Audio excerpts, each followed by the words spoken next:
السلام علیکم دوستو، آج کی یہ ویڈیو ایک ایسی کہانی پر مبنی ہے جو انسانیت کی ابتدا، خالق کائنات کے حکم اور پہلی آزمائش کے بارے میں ہے۔ آج ہم بات کرنے جا رہے ہیں حضرت آدم علیہ السلام کی، جو پہلے انسان، پہلے نبی اور تمام انسانوں کے باپ ہے۔ اللہ تعالیٰ نے جب اس پوری کائنات کو تخلیق فرمایا، آسمان، زمین، ستارے، دریا، پہاڑ، درخت، جانور، تب بھی ایک مخلوق باقی تھی جو سب سے افضل، سب سے خاص ہونی تھی۔ اللہ تعالیٰ نے فرشتوں کو فرمایا، میں زمین پر ایک خلیفہ بنانے والا ہوں۔ فرشتوں نے عرض کی، اے ہمارے رب، کیا تو ایسے کو پیدا کرے گا جو زمین میں فساد کرے گا اور خون بہائے گا؟ اللہ تعالیٰ نے فرمایا، میں وہ جانتا ہوں جو تم نہیں جانتے۔ اور پھر وہ لمحہ آیا جب اللہ تعالیٰ نے مٹی جمع کرنے کا حکم دیا۔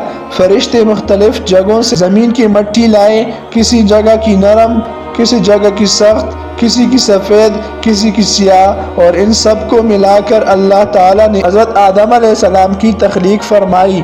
اللہ تعالیٰ نے اس مٹی کو پانی سے گوندھا، اسے انسانی شکل میں ڈھالا۔ کچھ وقت تک وہ ایک بے جان بیکر کی صورت میں رہا، پھر اللہ تعالیٰ نے اپنی روح اس میں پھونک دی اور یوں پہلا انسان حضرت آدم علیہ السلام وجود میں آیا۔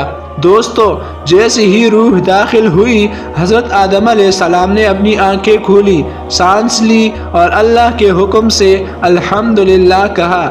اللہ تعالیٰ نے فرمایا، یرحمک ربک، یعنی تیرا رب تجھ پر رحم کرے۔ یہ انسان اور رب کے درمیان پہلا کلام تھا۔ اللہ تعالیٰ نے حضرت آدم علیہ السلام کو تمام چیزوں کے نام سکھائے، پھر فرشتوں سے فرمایا، اگر تم سچے ہو تو ان چیزوں کے نام بتاؤ۔ فرشتے عرض گزار ہوئے، اے رب، ہمیں صرف وہی علم ہے جو تم نے ہمیں سکھایا ہے۔ پھر اللہ تعالیٰ نے حضرت آدم علیہ السلام کو فرمایا کہ وہ ان چیزوں کے نام بیان کرے۔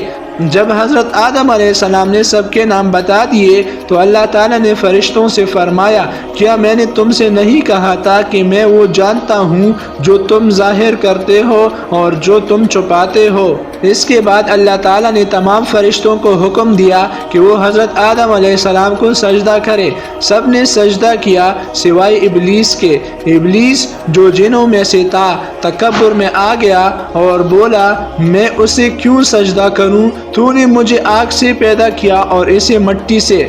اللہ تعالیٰ نے فرمایا، اتنا غرور، جا تو مردود ہو، اب تو قیامت تک لعنت یافتہ ہے۔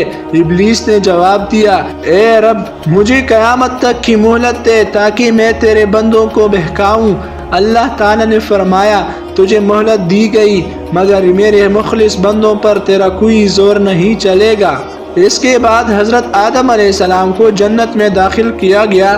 وہاں ہر نعمت تھی، نہ بھوک، نہ پیاس، نہ تکلیف۔ پھر اللہ تعالیٰ نے حضرت آدم علیہ السلام کے پہلو سے حضرت حوا علیہ السلام کو پیدا فرمایا تاکہ وہ ان کی ہم سفر ہو۔ اللہ تعالیٰ نے دونوں کو حکم دیا، اے آدم، تم دونوں جنت میں سکون سے رہو، جو چاہو کھاؤ پیو، مگر اس ایک درخت کے قریب نہ جانا ورنہ تم ظالموں میں سے ہو جاؤ گے۔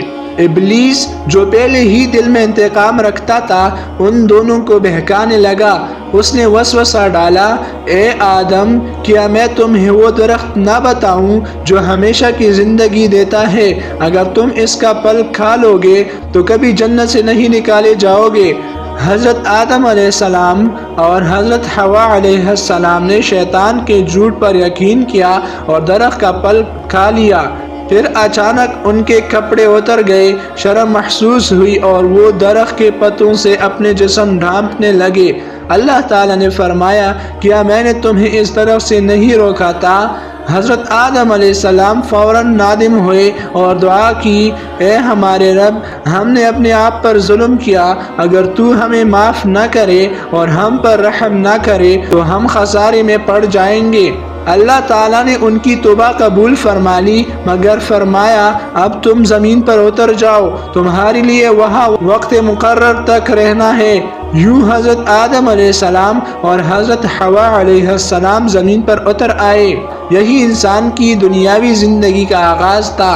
زمین پر حضرت آدم علیہ السلام نے کھیتی باڑی، لباس بنانا، گھر بنانا اور زندگی گزارنے کے طریقے سکھائے۔ اللہ تعالیٰ نے انہیں نبی بنایا تاکہ وہ اپنے اولاد کو ہدایت دیں۔ انہوں نے اپنے بیٹوں حابیل اور قابیل کو نیکی اور قربانی کا سبق دیا، لیکن قابیل نے حسد میں آ کر اپنے بھائی حابیل کو قتل کر دیا، جو زمین پر پہلا قتل تھا۔ حضرت آدم علیہ السلام اس پر بہت غمگین ہوئے، دن رات اللہ سے دعا کرتے رہے۔ حضرت آدم علیہ السلام نے تقریباً 930 سال زندگی گزاری۔ انہوں نے اپنی اولاد کو توحید، ایمان اور نیکی کی تعلیم دی، اور جب وقت آیا تو انہوں نے اپنی جان اللہ کے حوالے کر دی۔ ان کی قبر کے بارے میں مختلف روایات ہیں۔